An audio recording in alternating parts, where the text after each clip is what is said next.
Hello guys, నేను మీ Shiva. Welcome to SaaS TV. సాధారణంగా మనకేంటంటే ఈ మధ్య మనకు ఒకరు నచ్చలేదు అంటే వాళ్ళ గురించి ఎవరు ఆపోజిట్గా మాట్లాడినా వెంటనే మనం దాన్ని హైప్ చేస్తుంటాం. సో ఈ క్రమంలో కానీ చూసుకున్నట్లయితే నట కిరీటి రాజేంద్ర ప్రసాద్ గారు చెప్పినటువంటి మాటలు ప్రెసెంట్ వైరల్గా మారాయి. సో ఇందుకు కారణం ఏంటంటే రీసెంట్గా పుష్ప సినిమాకి సంబంధించి హిట్ టాక్ అన్నా కూడాను కాంట్రవర్సీల గురించి మనం ఎక్కువగా మాట్లాడుతున్నాం. సో ఈ క్రమంలో రాజేంద్ర ప్రసాద్ గారి వీడియో నేను మార్నింగ్ ఓపెన్ చేయగానే కాస్త షాక్ అయ్యా. సో ఆయన ఏం చెప్తున్నారంటే అసలు ఈ కాలంలో వచ్చేటటువంటి సినిమాలన్నీ ఇలా ఉన్నాయి, ముఖ్యంగా ఎవరో దొంగలు కొట్టుతారంట, లైక్ గంధపు చక్కలు కొట్టుకుంటాడు, వాళ్ళ ఒక హీరోనా అనేటటువంటి క్లిప్ను చూసా. మీరు చూస్తానే ఉన్నారు కళ్ళ ముందు. నిన్నగా మొన్న చూసాం, ఆడెవడో చందనం దొంగ వాడు హీరో. ఏంట్రా, ఒక యాక్టర్ అయ్యింది, అందులో ఒక హీరో అయ్యింది, మూవీ ఇండస్ట్రీకి సంబంధించి ఒక కలెక్షన్స్ క్రియేట్ చేసేటటువంటి ఒక సినిమా గురించి ఇంత ఓపెన్గా ఎలారా మాట్లాడారని మొత్తం మీద ఆ వీడియోని యూట్యూబ్లో సెర్చ్ చేసి చూస్తే సో ఆయన ఏం చెప్పదలుచుకున్నారంటే నాట్ ఓన్లీ ఆ క్యారెక్టర్ గురించి మాట్లాడుతాం కానీ సినిమా గురించి మాట్లాడదలుచుకోలేదు. సో ఆయన చెప్తూ ఏం చెప్పారంటే ఒక అప్పుల అప్పారావు April 1 విడుదల, సో నేను చేసినటువంటి లేడీస్ టైలరు, సో ఇటువంటి సినిమాస్లో కూడా చూసుకున్నట్లయితే అది ఒక హీరో క్యారెక్టరే కాదు.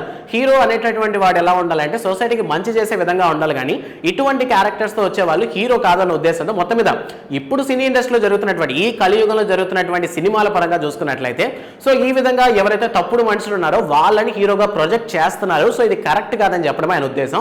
సో ముఖ్యంగా రాజేంద్ర ప్రసాద్ గారికి చెప్పదలుచుకున్నటువంటి విషయం ఏంటంటే హరికథ అనేటటువంటి సినిమాలో ఆయన యాక్ట్ చేశారనమాట. సో ఇది యాక్చువల్గా ఒక వెబ్ సిరీస్ Disney+ Hotstarలో రాబోతోంది.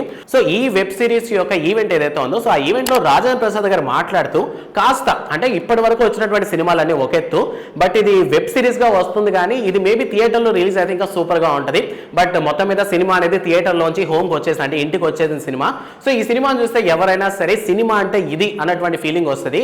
దాంతో కంపేర్ చేస్తే రీసెంట్ గా వచ్చినటువంటి కొన్ని సినిమాలు నేను చేసినటువంటి కొన్ని సినిమాలతో కంపేర్ చేసుకుంటే సో ఒక హీరో క్యారెక్టర్ అనేది ఇలా కదా అంటే హరికథ సినిమాలో ఉన్నటువంటి హీరోలా కదా హీరోలు అనేవి ఉండాలి, ఇలా ఎందుకు ఉన్నాయి అని చెప్పడమే రాజేంద్ర ప్రసాద్ గారి ఉద్దేశం.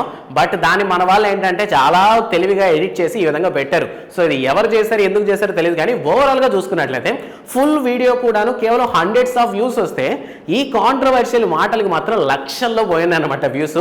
సో దీన్ని బట్టే అర్థమవుతోంది మనం కాంట్రవర్సీని ఎంత బాగా ఎంకరేజ్ చేస్తున్నాం అన్న విషయం. సో ఓవరాల్ గా మీకు ఈ విషయం మీద క్లారిటీ వచ్చింది అనుకుంటున్నాను. సో ఇంకా ఎవరైనా సరే కన్ఫ్యూజన్ లో ఉంటే ఈ వీడియో చూసాక మీకేమనిపించింది అనే విషయాన్ని కామెంట్ సెక్షన్ లో మెన్షన్ చేయండి. And don't forget to subscribe sauce TV. Thanks for watching.